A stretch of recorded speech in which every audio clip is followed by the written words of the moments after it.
Сәлем достар, менің каналыма қош келдіңіздер. Бүгін сіздермен өте дәмді болып шығатын осындай балықты қуыру тәсілімен бөлісетін боламын.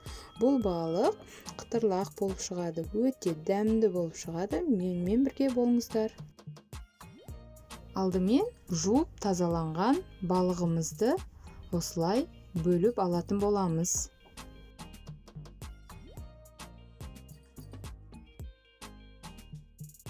Міне мен осындай қалыңдықта істедім. Өздеріңіздің қалауларыңыз бойынша бұдан сәл жіңішке істесеңіздер де болады, бұдан жуандау істесеңіздер де болады.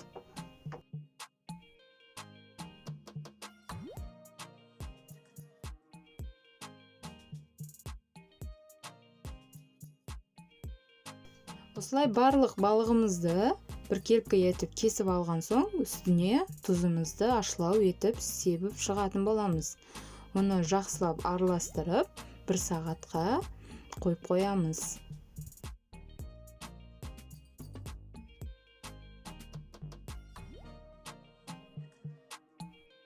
Балығымыз 1 сағат тұрған соң, қызып тұрған майымызға, осылай ұнымызға жай ғана осылай барлық жеріне ұнымызды жақсылап жағып, қызып тұрған майымызға салатын боламыз.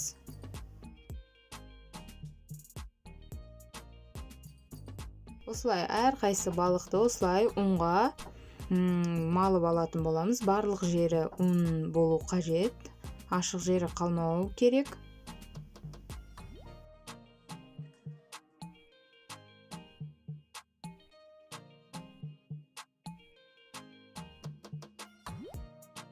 Барлық балығымызды салып алған соң, бұны қозғамайтын боламыз. Менде бір жағы 10 минут пісті.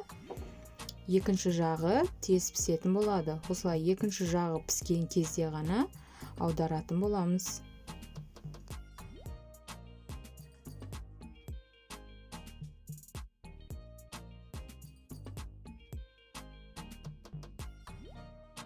Міне менде балықтарымыз қып-қызыл болып пісіп шықты. Міне өте әдемі болып шықты. Осылай сіздерде жасап көріңіздер, сіздерге де ұнайды деген ойдамын. Енді дастарханымызға да тарта беруге болады. Өте дәмді, өте керемет, қытырлақ болып шығады. Достар, маған тіркеліп, лайк басуды ұмытпаңыздар. Сау болыңыздар.